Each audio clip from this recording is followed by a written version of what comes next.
What's going on, everybody out there? It's your boy Siergio, and you are watching Gospel Goodies TV. Gospel Goodies. Gospel Goodies. Gospel Goodies. This is Gospel Goodies. So I first met you, or on the phone, I think it was about maybe 2012. You won a contest with Steve Harvey. Yeah. Can you tell us about that? Oh yeah, that was an interesting time in my life because I had to call in every week about 2 times, and I had to compete with like all these other singers from across the United States. So I just had the opportunity to, compete, and I had got the call like, yo, we want you to be a part of this. So I called in, and then like I made it to the top 3. Then they flew me out to Vegas, and then I competed against two other women, and they did amazing. You know, the young lady that won, shout out to her. But she did I Will Always Love You. Whitney had just died. But, whatever God has for you, it is for you. So it was a beautiful experience, and it's one I'll take with me for the rest of my life. Nice. So 4 years later, what are you working on now? I know at that time you were working on an EP. Yeah, and I'm about to drop it because I decided to turn it into an LP. I didn't want to give my fans or anybody that support me just something small. I wanted to give them something big. So it's 11 tracks, different. It's called Songs for the Jeep. It's just basically talking about different things in relationships, the ups and downs, the different things that we go through as men and women. And that's what I pretty much do with my music, just growing up, always being so intertwined with music and just knowing the effect that it has on people. I just wanted to make sure that I brought that to the table. So that's what the delay is. But I also been acting too. I'm a part of this web series, pretty popular. It's called Dream the Urban Musical, and I portray a character named Chase. And I'm like pretty much the main character, and it's centered around a couple of young adults living in Atlanta who are pursuing their dreams, whether it be acting, singing, dancing, modeling, even some girls that want to create their own businesses and things like that. So it's interesting. It's pretty relative to what you're doing right now. Yeah. How'd you get involved with it? Well, I've been in it since probably 2011, I believe. I think it was 11. I was involved, and I started off just an extra. And they needed a young, attractive guy to come in the bathroom and accidentally walk in on a girl. And from that point on, they asked me to become a character, and they redrafted the entire series. And then they asked me to be the lead, and I was like, yo, me? And they was like, for real? And I was like, okay. So it's been a beautiful thing, just connecting with different talent out here. And I'm probably the only one that's not from here, but just connecting with different people that's not from here. Me not being from here, but connecting with talented people from here. And just really just pursuing our dreams, because we all want to make it. And I think that the musical is directed by Deshae West, who is also a great videographer, a great director. He shoots all my music videos. But I think that the series really touches base with a lot of different people chasing and pursuing their dreams. That's why I can connect to my character, Chase, so much. And you just released a video and a new song. It's called Let It Go. Let You Go. Let You Go. Can you tell us about that?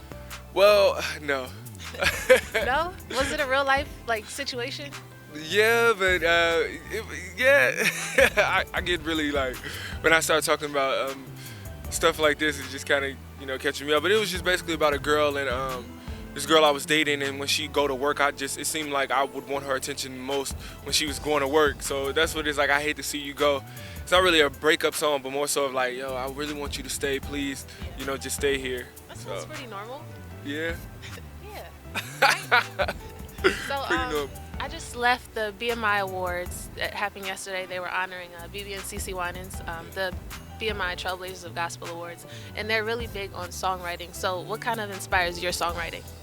Well, I started songwriting when I was 10 years old. I remember I went to Walgreens by my house, and I went and got a book, and I was like a notepad, and I was like, I want to create. I just want to write, because I've always been intertwined with music some kind of way, no matter what, whether it be like singing in the choir or like my grandmother, she's heavy in gospel music, so she inspired me so much. So I was like, yo, I wonder how people write songs, because I know how to write a story, so I'm sure I should be able to write a song. So I wrote the first song. It was called The Way. So horrible. But it was like the stepping stone for me to become a great writer and just be able to write from my experiences or people that I connect with.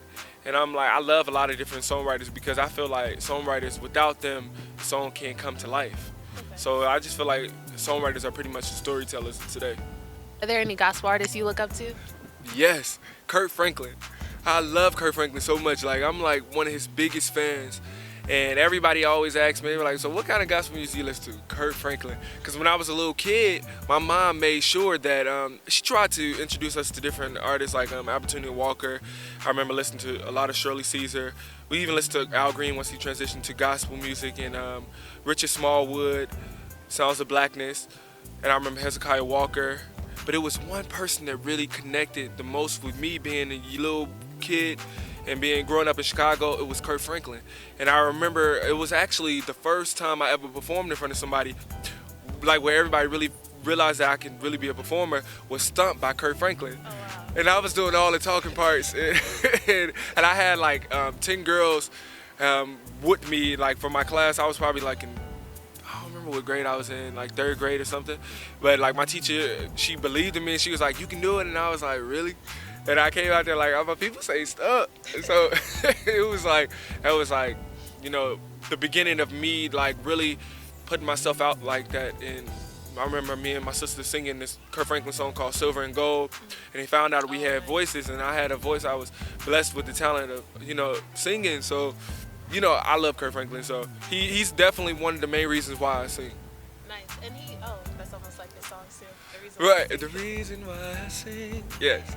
So he talks a lot about kind of bridging the gap between young people and just church. How do you feel about that? Like, you clearly believe in God. I see it all over your social media. But how does, I guess, being a young man who believes in God, how does that work together with your career and just living life?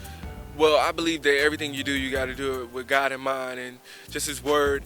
And I was always raised heavily in church. Like my mother made sure we went to church on Sunday. We was always clean. If we fell asleep, it was like, boy, you gonna miss the word. You know what I'm saying? So I definitely believe that anything you do, no matter if it's music, no matter what you're doing, songwriting, whether you're acting, whatever it is, you got to thank God, and you have to include faith in everything that you do. And I think that was one of the main reasons why I stayed and remained so grounded, because my mother introduced me to somebody like Kirk Franklin, whom, like with the other artists that I listed before, they were amazing. And now that I'm a young adult, I can really connect with them now. But as a child, I just wasn't able to understand what they were talking about. But with Kirk Franklin, he just did it in a certain way that I was able to understand and feel what he was saying, or even if I didn't know what I was singing about. As time and the days went by and I internalized the album and the lyrics, I was able to understand what love was. Like, he got this song called Love from the God's Property album, like really realizing that love is not just between a man and woman, but between God, between everybody, you know, just the world, and just love is just, I don't know. Like, I just believe faith is just, you know, everything we do, and we should always have it with us. And that's why everything I do, I make sure I keep God first. And I remain humble, and I just remain focused and believing in His Word. And if I do right by Him, then I know that I'll end up back in His hands. So, yeah. So what's your favorite gospel song right now? Right now, it's always going to be Precious Lord, and He Would Take the Pain Away. Can you sing a line Which part? Which song? of your favorite? He'll take the pain away. I know He'll take the pain away. A little bit. Nice, nice.